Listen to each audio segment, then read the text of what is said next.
Hello friends, हम लोगों ने उत्तरवर्ती मुगल शासकों का क्रम तो देख लिया था। लेकिन आयोग का एक और फेवरेट सेगमेंट है, वो है बंगाल के नवाबों का क्रम।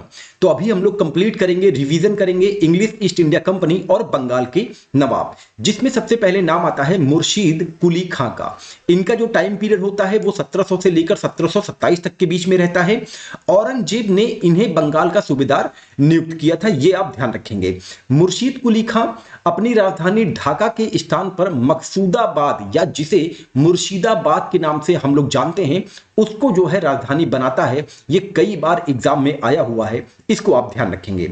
बंगाल का स्वतंत्र राज्य संस्थापक के रूप में किसे जाना जाता है? मुर्शीद कुली खां को जाना जाता है, इसको भी आप लोग ध्यान रखें। मुर्शीद की मृत्यु के बाद उसका दामाद सुजाउद्दीन बंगाल का नवाब बना था, जिसका टाइम पीरियड 1727 से 39 तक का रहता है, इसको भी आप लोग ध्यान रखेंगे। कई बार आयोग जो है यही क्रम, बंगाल के नवाबों का क्रम जो है एग्जाम में पूछ लेता है, तो ये क्रम आप लोग जरूर याद रखेंगे। मुर्शीद कुली खां बंगाल का सत्ता संभालते हैं, उसके बाद सुजाउद्दीन का नाम का जो है नंबर आता है, फिर अली वर्दी खां, उसके बाद सिराजुद्दौला, मीर जाफर और मीर कासिम। ये क्रम आप याद रखे रहिएगा, एग्जाम के पॉइंट ऑफ व्यू से ये क्रम बहुत इंपॉर्टेंट है। अब हम बात करते हैं अली वर्दी खां के बारे में। तो इनका जो टाइम पीरियड होता है ये 1740 से 56 के बीच में रहता है। ये मुगल सम्राट के अधीन बंगाल, बिहार और उड़ीसा तीनों प्रांतों के ये सूबेदार रहते हैं, इसको आपको ध्यान रखना है। सिराजुद्दौला से रिलेटेड कई बार एग्जाम में प्रश्न आया है, तो ये हमारे एग्जाम के लिए बहुत इंपॉर्टेंट है। तो कुछ फैक्ट है इनसे रिलेटेड, इनके पीरियड से रिलेटेड, वो हम लोग देख लेते हैं। जैसे इनका जो टाइम पीरियड होता है ये 1756 से 57 के बीच का रहता है। इसके गद्दी पर बैठते ही अंग्रेजों से संघर्ष प्रारंभ हो जाता है। इसके विरोधी कौन कौन होते हैं, ये कई बार एग्जाम में आया हुआ है। जैसे इनकी मौसी, जिनका नाम रहता है घसीटी बेगम, पूर्णिया के नवाब शौकतगंज, नवाब का सेनापति मीर जाफर, नवाब का दीवान राय दुर्लभ, बंगाल का प्रसिद्ध सेठ जगत सेठ महावंत चंद, और एक दीवान अमीन चंद, जिसे सिख व्यापारी के रूप में जानते थे लोग। ये सब के जो है सिराजुद्दौला के विरोधी होते हैं।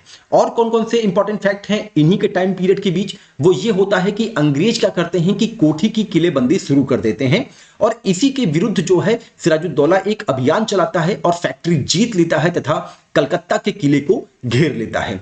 कलकत्ता का जो गवर्नर रहता है उस टाइम में वो रोजर ड्रैक रहता है, इसको आप लोग ध्यान रखेंगे। वो क्या करता है कि कुछ लोगों के साथ फुल्टा द्वीप में जाकर शरण ले लेता है।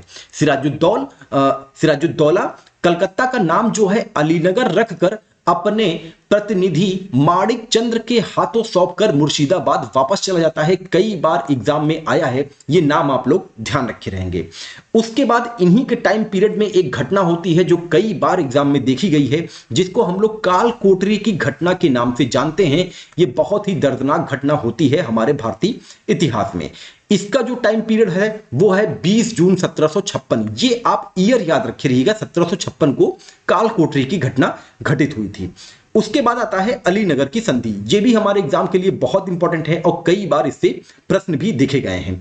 अलीनगर की संधि कब होती है? 9 फरवरी 1757 को। होता क्या है कि कलकत्ता पर अधिकार के लिए एक थल सेना कर्नल क्लाइव और मेजर क्लिपेट्रिक तथा एक जल सेना एडमिरल वॉटसन के नेतृत्व में कलकत्ता पहुंचती है। इन लोगों ने फुल्टा के शरणार्थियों को मुक्ति दी और माणिक चंद्र को घूस देकर कलकत्ता पर अधिकार कर लिया तथा सिराजुद्दौला को संधि करने के लिए बाध्य कर दिया था। और इस संधि के अनुरूप जो है, जो सबसे इंपॉर्टेंट फैक्ट होता है वो ये होता है कि कलकत्ता की किलेबंदी तथा अंग्रेजों को सिक्के ढालने की अनुमति मिल जाती है, और यही जो है बेस बनता है प्लासी के युद्ध का, अलीनगर की संधि। ये आप ध्यान रखेंगे, स्टेटमेंट वाला प्रश्न जो है यहीं से जनरेट हो सकता है। प्लासी का युद्ध भी कई बार आप लोगों ने एग्जाम में देखा होगा। ये डेट आप याद रखिए, 23 जून 1757। दिन भी याद रख लिए। देखिए एग्जामिनर कुछ भी पूछ सकता है। दिन जो है बृहस्पतिवार का था और भागीरथी नदी के किनारे जो है प्लासी का युद्ध होता है, इसको आप ध्यान रखेंगे। उस वक्त ब्रिटेन के प्रधानमंत्री कौन थे? विलियम पिट्स थे ब्रिटेन के प्रधानमंत्री। इसको ये नाम आप ध्यान रखिएगा। केवल मीर मदान और मोहन लाल ने सिराजुद्दौला का साथ दिया था, ये भी आप ध्यान रखेंगे। ये दोनों नाम जो है आपके एग्जाम के लिए इंपॉर्टेंट हो गए, मीर मदान और मोहनलाल।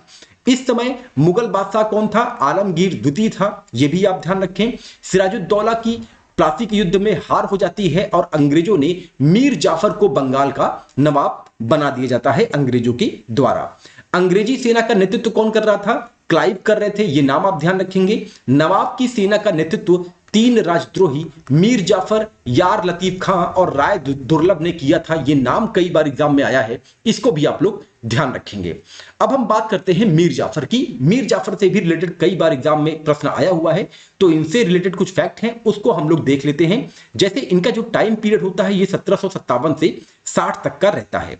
अंग्रेजों के द्वारा बंगाल में बनाया गया ये पहला नवाब होते हैं, ये आप ध्यान रखेंगे। इस प्रकार बंगाल की प्रथम क्रांति जो है ये संपन्न हो जाती है। कर्नल क्लाइव ने इसे नवाब बना दिया था, इसलिए कर्नल क्लाइव का इसको गदहा या गीदड़ भी कहते हैं। ये बहुत इंपॉर्टेंट लाइन है, इसको आप एग्जाम के पॉइंट ऑफ व्यू से याद रखेंगे कि कर्नल क्लाइव का गीदड़ किसे कहा जाता था? मीर जाफर को कहा जाता था।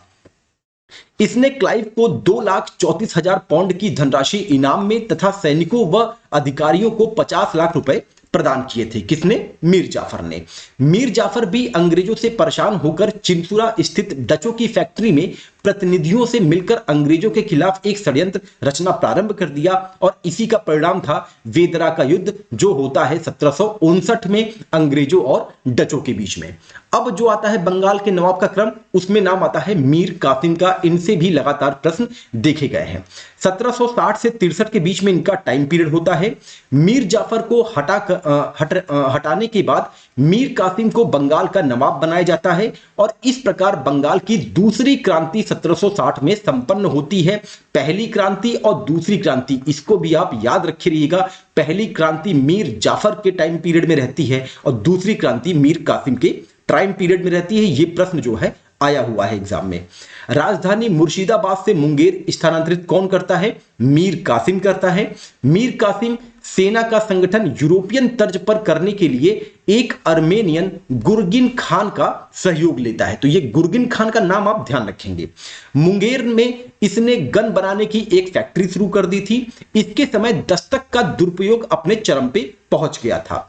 22 मार्च 1763 को इसने सभी व्यापारियों के लिए शुल्क मुक्त व्यापार की अनुमति प्रदान की, जिससे अंग्रेज खफा हो जाते हैं तथा मीर कासिम को हटाकर मीर जाफर को पुनः बंगाल का नवाब बना दिया जाता है।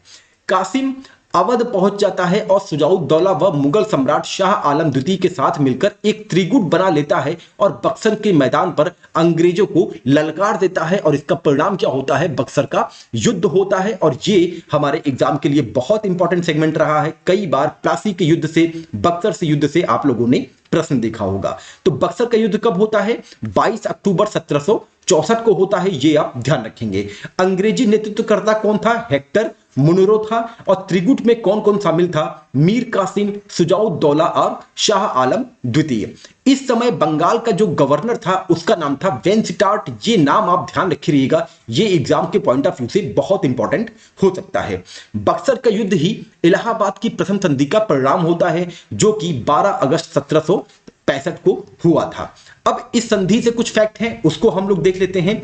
क्लाइव को पुनः बंगाल का गवर्नर बनाकर भारत भेजा जाता है और उसने शाह आलम द्वितीय के साथ इलाहाबाद की संधि करने के लिए उसको जो है शाह आलम द्वितीय को बुलाता है। कंपनी को बंगाल, बिहार और उड़ीसा की दीवानी मिल जाती है इलाहाबाद की संधि के द्वारा। कंपनी ने सम्राट को 26 लाख रुपए, जबकि बंगाल के नवाब को 53 लाख रुपए देने का जो है वादा करते हैं।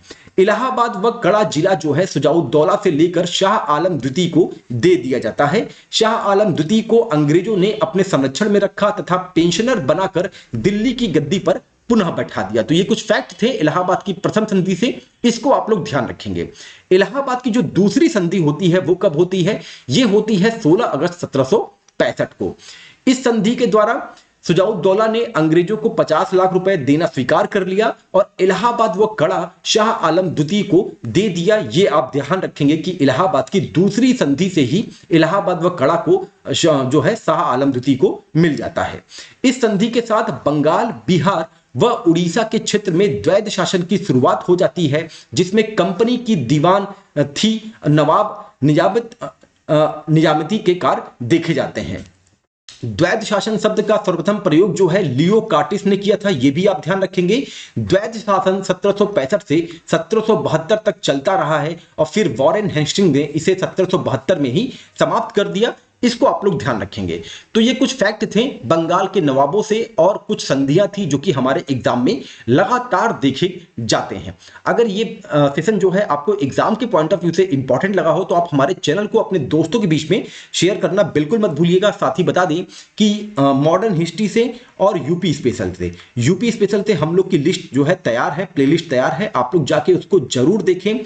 साथ ही हमने जो है एक super fast revision, current affair का सुपर फास्ट रिवीजन जो है क्लासेस शुरू किया है, जो कि मॉर्निंग में आप लोग को मिलेगी और उसमें जो है उन्हीं करंट अफेयर पे हम लोग चर्चा करेंगे जो कि बिल्कुल जो है एग्जाम में आने की जिनकी प्रबल संभावना बनी हुई है। तो अगर जो है आपको सेशन इंपॉर्टेंट लग रहा है तो आप चैनल को लाइक सब्सक्राइब करना बिल्कुल मत भूलिएगा और चैनल को अपने दोस्तों के साथ भी जरूर शेयर करिएगा। चलिए मिलते हैं अपने अगले टॉपिक के साथ। कल मिलते हैं करंट अफेयर के सुपर फास्ट रिवीजन क्लासेस 2 में। तब तक के लिए नमस्कार, जय हिंद, जय भारत।